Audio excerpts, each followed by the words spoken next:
ప్రైజ్లో దేవుని నామమునకు మహిమ కలుగును గాక. ఈరోజు దేవుని వాక్యంలో కొన్ని విషయాలు మనము చూసాం. అంటే వాక్యం చదవడం ఎంత ఇంపార్టెంటో దేవుని వాక్యంలో పదే చెప్పబడ్డది. ఫర్ ఎగ్జాంపుల్ దావీదు మహారాజు 119వ కీర్తనలో ఒక మాట చాలా క్లియర్గా చెప్తాడు.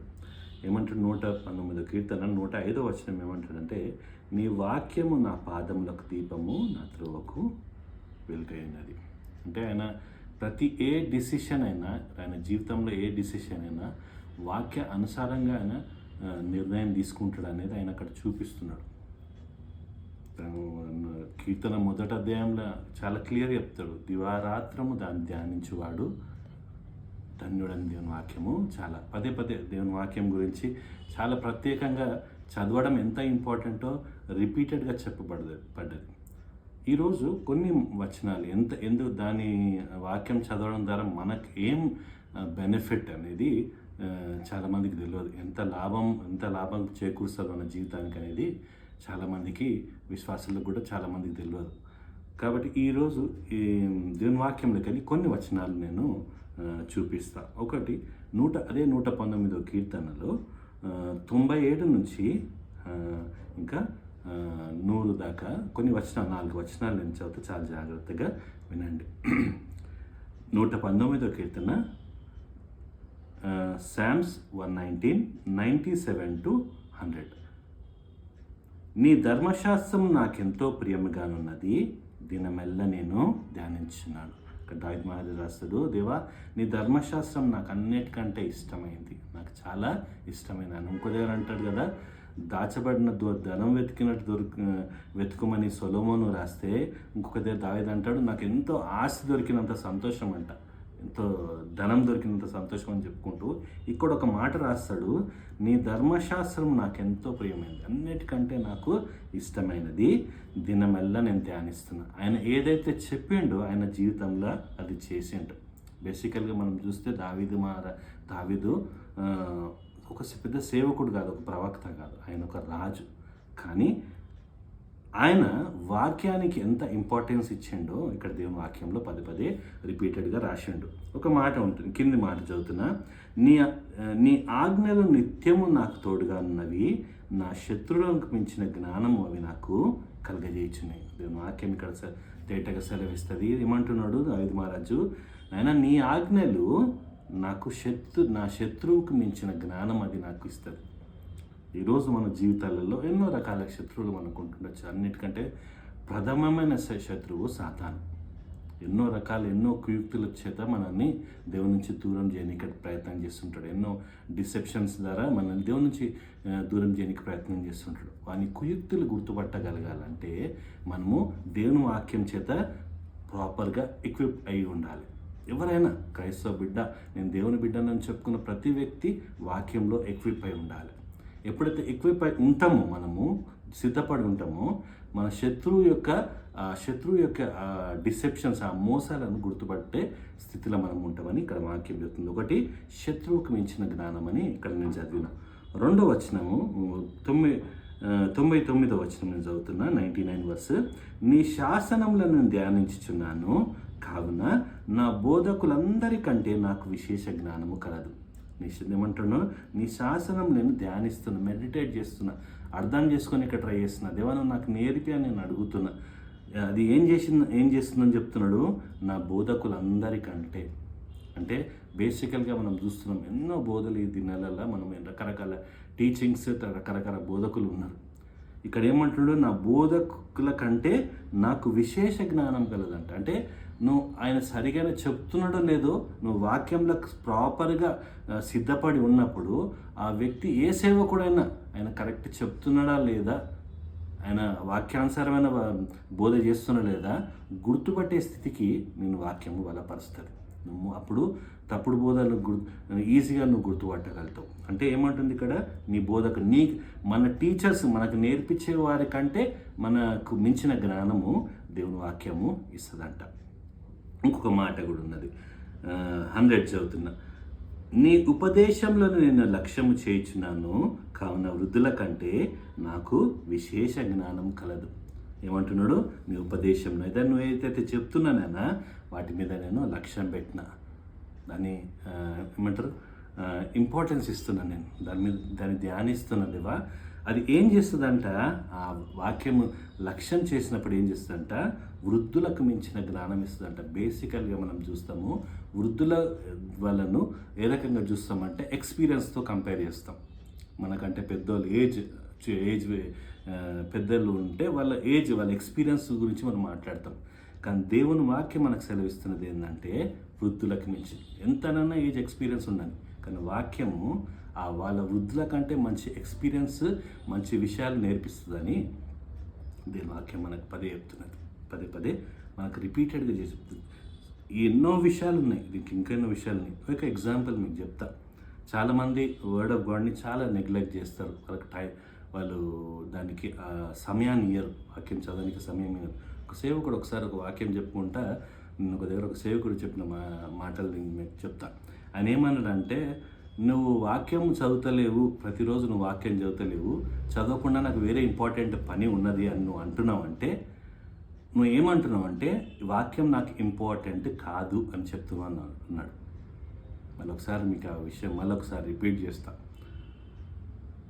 ఒక వ్యక్తి నాకు వాక్యం నీకు సమయం లేదు, నాకు వేరే ఇంపార్టెంట్ వర్క్ ఉన్నది అని చెప్తున్నాడంటే, ఆ వ్యక్తి ఇండైరెక్ట్గా ఏం చెప్తున్నాడంటే, నాకు దేవుని వాక్యం కంటే వేరే ఇంపార్టెంట్ పని ఉంది, వాక్యానికంటే, అంటే వాక్యం ఆయనకి ఇంపార్టెంట్ కాదని ఇండైరెక్ట్ చెప్తుందని ఆయన చెప్పాడు.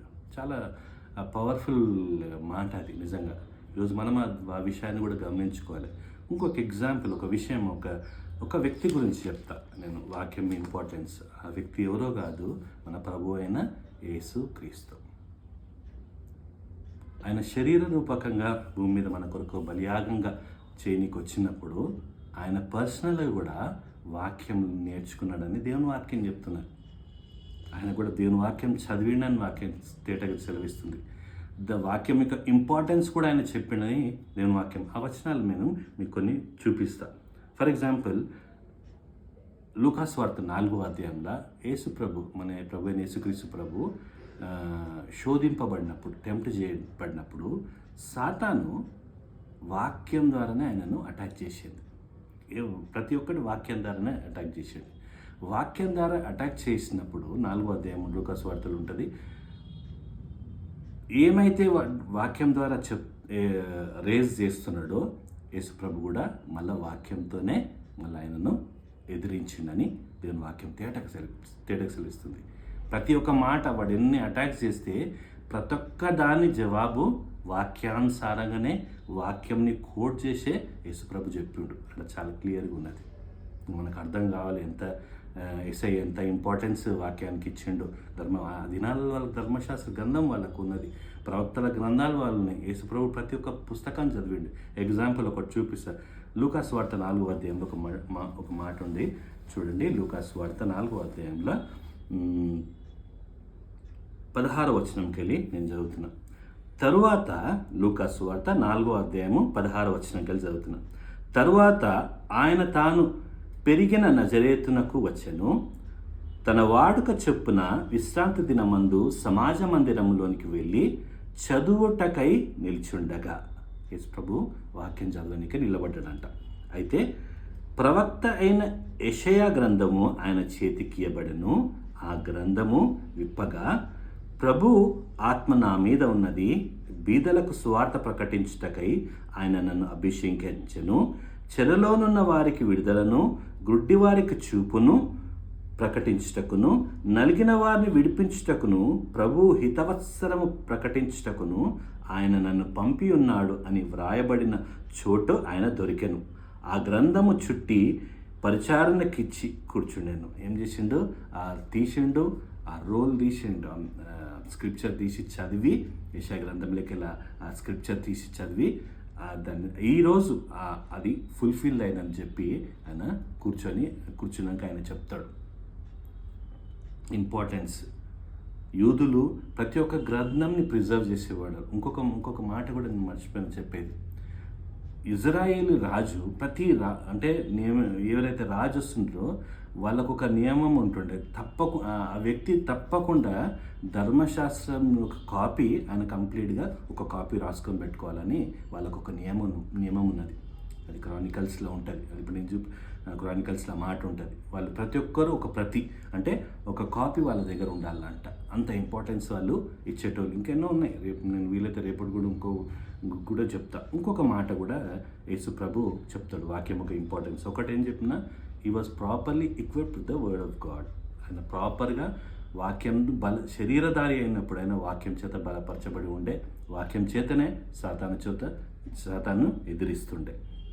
ఇంకా సమాజ మందిరం పోయినప్పుడు ఆయన ధర్మశాస్త్ర గ్రంథంని యెషయా గ్రంథం చూసిన యెషయా గ్రంథం ప్రవక్త గ్రంథం చదివినట్టు ఇక్కడ ఒకటి దగ్గర రాయబడ్డది. ఇంకొక మాట కూడా చాలా ప్రాముఖ్యమైన మాట ఒకటి చూపిస్తా. మార్క్స్ వార్త 12వ అధ్యాయము 24వ వచనం ఒక మాట ఉంటుంది చూడండి. మార్క్స్ వార్త 12వ అధ్యాయము 24వ వచనం. ఒక ఇన్సిడెంట్ జరుగుతుంది. పునరుద్ధానం గురించి ఒక డిస్కషన్, ఒక ఆర్గ్యుమెంట్ జరుగుతుంటుంది. ఆ ఆర్గ్యుమెంట్ నేను ఇప్పుడు చెప్పాను, కానీ ఇక్కడ యేసు ప్రభు వాక్యం గురించి ఏం చెప్పిండో ఒక మాట మీకు ఇక్కడ చెప్తా. మార్క్స్ వార్త 12వ అధ్యాయము 24వ వచనం నేను చదువుతున్నా. అందుకు యేసు, మీరు లేఖనములను కానీ దేవుని శక్తిని కానీ ఎరగకపోవటం వలన పొరబడుచున్నారు. ఏమంటున్నాడు? మీకు లేఖనములు తెలియదు అంటే మీరు లేఖనములు కానీ దేవుని శక్తిని కానీ అంటే యేసు ప్రభు అక్కడ ఎక్స్ప్లెయిన్ చేస్తున్నది ఏంటంటే, మీకు లేఖనం తెలియదు కాబట్టి మీకు దేవుని శక్తి తెలియదు. ఇండైరెక్ట్గా ఇంకొక మాట చెప్పాలంటే, దేవుని శక్తి తెలియాలంటే మనకు తెలియాల్సింది లేఖనములు తెలియాలని యేసు ప్రభు చాలా క్లియర్గా చెప్పాడు. సో ఈరోజు మరొకసారి నేను వాక్యం ప్రత్యేకతను ఇంకోసారి మేము ముందు పెడుతున్నా. ఈరోజు కేవలం ఈ పరిస్థితి, ఈ వచనం చాలా ఇంపార్టెంట్. ఇది చాలా రిమైండ్ చేసుకోండి. యేసు ప్రభు క్లియర్ చెప్పండి. లేఖనం తెలియక ఈరోజు ఎన్నో ప్రాబ్లమ్స్ క్రియేట్ అవుతున్నాయి.